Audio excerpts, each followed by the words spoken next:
أشهد أن لا إله إلا الله وأشهد أن محمدا عبده ورسوله أعوذ بالله من الشيطان الرجيم بسم الله الرحمن الرحيم. For many weeks we went through a galti ka azala because I wanted to answer the claims of the Rabwa Jamaat or Qadiani Jamaat, that in that Hazrat Sahib had changed his claim from that of a Mujaddid to that of a prophet. Another point of disagreement or difference between the Lahori MDs and the Qadiani MDs is this question of Khilafat.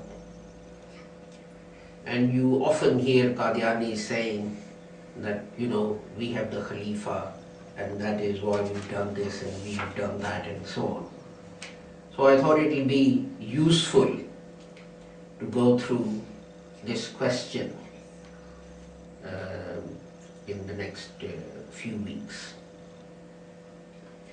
Now, Khalifa obviously is the word of Arabic language, so we have to see what it means. Literally, you can say that Khalifa means a successor. But the question then arises, a successor to whom and in what sense?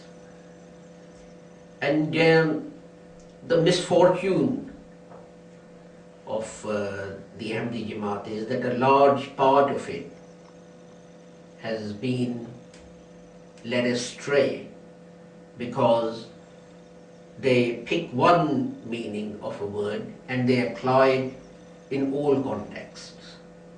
And as I showed you with the use of the words Nabi and Rasul, that you have to see the context in which a word is used before you can say what it means and what its significance is. Now, we have the famous verse in the Holy Quran where God says to the angels, this is about creation, and God says to the angels, what am I going to do? That I am going to place a Khalifa or my Khalifa on this earth. This is chapter 2 verse 30. Here the word Khalifa is used usually to mean a ruler. God says to the angels, I am going to place in earth a ruler. So the word is Khalifa. So someone who rules can be a Khalifa. A Khalifa doesn't have to be a prophet only.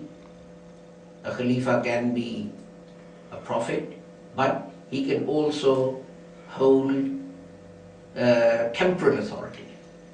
He can be a king, as Hazrat Dawood was, as Hazrat Suleiman was, Solomon and David. They were both prophets and they were also rulers. They were kings. And the Holy Quran again refers to this when it says that speaking to David, God says, O David, I made you a ruler in the land. I made you a Khalifa in the land. This is in verse, in chapter 38, verse 26. So the question then is, are all Khalifas like Hazrat Dawood and Hazrat Suleiman or Hazrat Adam? Well, obviously not. For example, in the famous Ayat Istakhlaf, as it's called, which is verse 24, which is chapter 24, verse 55 of the Holy Quran, that God promises Muslims, God promises the Holy Prophet that there will be Khalifas after him. There will be his successors. But then, interestingly, God also refers to other people as Khalifas,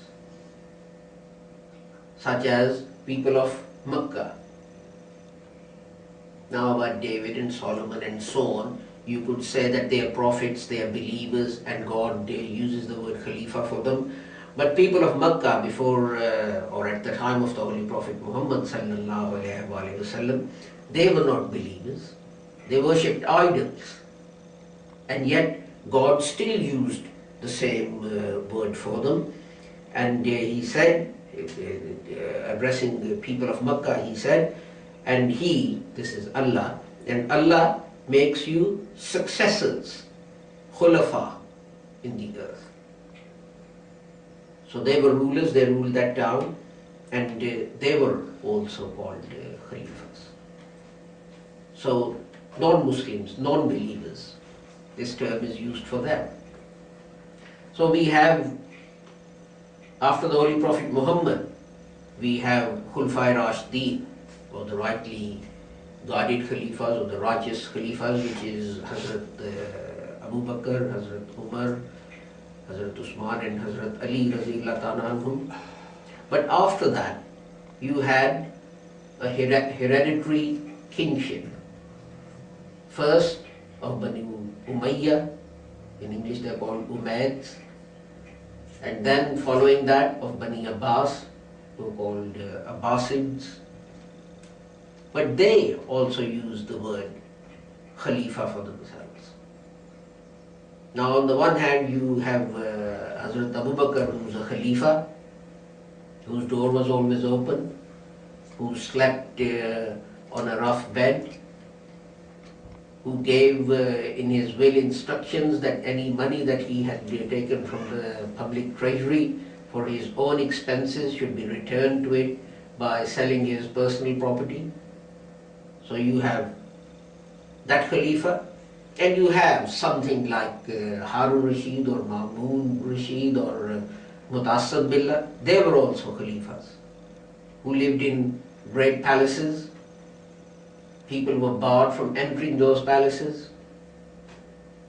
and they had all kinds of comforts and power and wealth and so on and so forth, whereas other people didn't.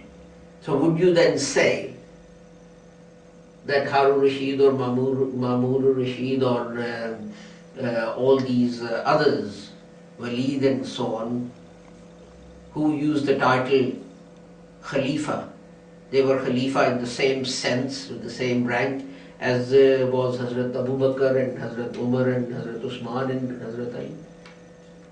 No, of course you wouldn't.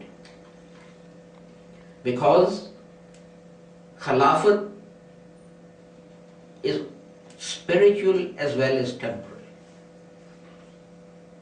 You can have rulers who are called Khalifas like Dawood and Solomon, and like Hazrat Abu Bakr, Umar, Usman and Ali, and you can have Khalifas who are Khalifas of awliya, of saints. And as we know, there are four sort of sections which are famous. There are Naqshbandis, Chishtis, Qadris and so on. These are all silsilas.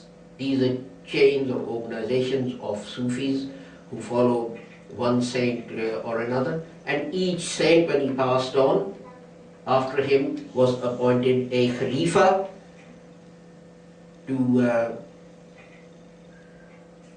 for spiritual guidance of the people who were left behind.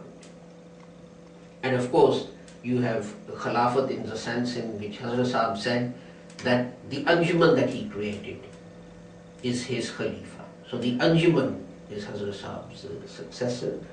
And lastly, of course, you have Khilafat in the sense in which Mian Mashiriddin Mahmud Ahmad Sahib said Khilafat existed, and he actually compared Khilafat to papacy.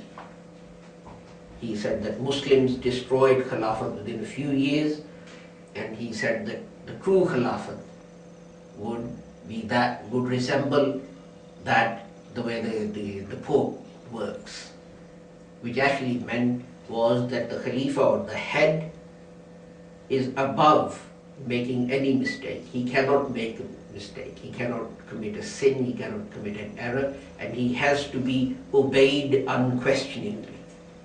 So these are about 8 different contexts in which the word Khalifa is used.